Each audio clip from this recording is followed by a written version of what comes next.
안녕하세요. 짧은 담요입니다. 오늘은 토트넘과 바이에른 뮌헨의 챔피언스리그 조별 라운드 2차전 경기 분석하겠습니다. 워낙 충격적인 스코어에 큰 파장을 일으킨 경기입니다. 양팀은 프리시즌의 친선전에서 맞붙으며 2대2로 비기기도 했습니다만 그때의 라인업을 보면 친선전은 친선전으로만 봐야 함을 알 수 있죠. 뮌헨은 이번 시즌 무패 행진을 달리며 독주하고 있습니다.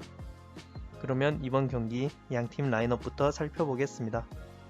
홈팀 토트넘의 라인업입니다. 이른바 다이아몬드 442라고도 불리는 4-3-1-2 포메이션입니다. 기존과 다르게 시소코가 왼쪽, 운돔벨레가 오른쪽에 위치했습니다. 뮌헨의 선발 라인업입니다. 리카 에르난데스가 부상으로 명단 제외되면서 풀백과 센터백을 오가던 파바르는 원래의 위치인 오른쪽 풀백으로 나왔습니다.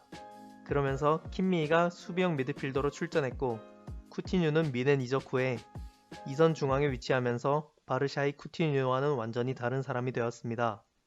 또한 측면과 최전방은 부동의 주전 그나브리, 코망, 그리고 무려 7경기 11득점, 매경기 득점을 기록하던 레반도프스키가 출전했습니다. 길고 긴 골장면 중에 선제골입니다. 킥오프와 함께 뮌헨의 뒷공간을 꾸준히 노리던 손흥민이 드디어 뮌헨을 상대로 득점했습니다. 가벼운 몸놀림을 보여주던 알리가 압박으로 톨리소의 패스 미스를 유도했고 시소코의 좋은 패스로 손흥민이 득점할 수 있었습니다. 최근 손흥민 선수는 공격 포인트로 자신의 꾸준한 활약을 증명하고 있습니다. 다음은 뮌헨의 동점골입니다.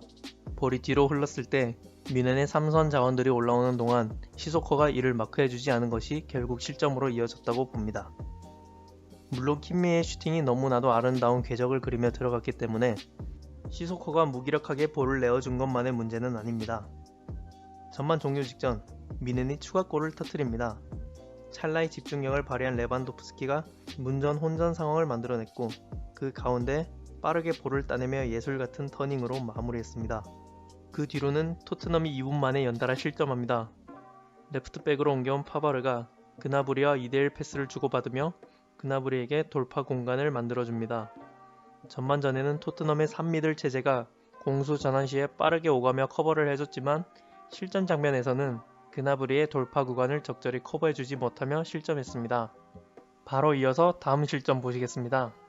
공을 빼앗긴 후에 뮌헨이 재빠르게 공 주변으로 모여들면서 톨리소가 공을 따낼 수 있었고 그나브리는 측면 어려운 각도에서도 골대를 맞추며 득점합니다.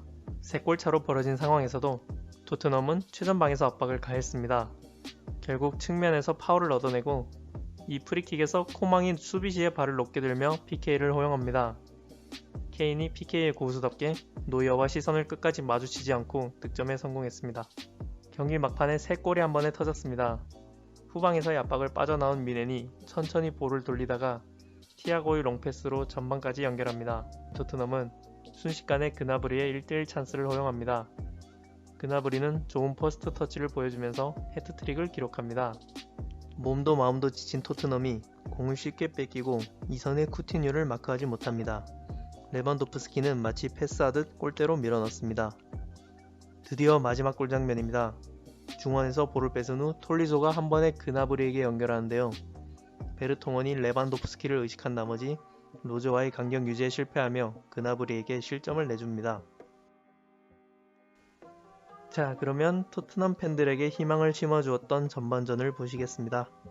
전반전 토트넘은 뮌헨의 압박을 두 측면 미드필더들이 풀어내고 뮌헨은 알리가 중심을 잡은 토트넘 전방의 3명 압박에 매우 고전했습니다.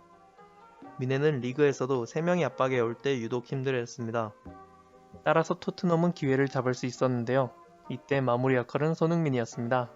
손흥민은 득점 장면 전까지 2번의 좋은 찬스를 맞이했는데요. 그 시작은 모두 중원의 두 선수의 탈압박에서 시작됐습니다. 그러나 전방에서 투톱처럼 수비하던 쿠티뉴와 레반도프스키는 점차 내려와 빌드업에 가담하였고 그와 동시에 뮌헨은 수비와 미들라인의 간격을 좁혀 점차 알리의 행동 반경을 제한하기 시작했습니다. 결국 토트넘의 강한 압박에도 이를 풀어내지는 못했지만 볼키핑을 유지하며 오히려 상대가 틈을 내어줄 때까지 기다리며 운돔벨레의 경고를 유도해냈습니다.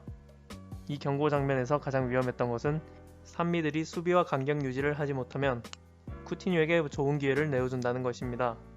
이 위치는 레반도프스키 또한 내려와 슈팅까지 연결 가능한 위치였기에 뮌헨의 두 번째 득점이 여기서 터진 것이죠.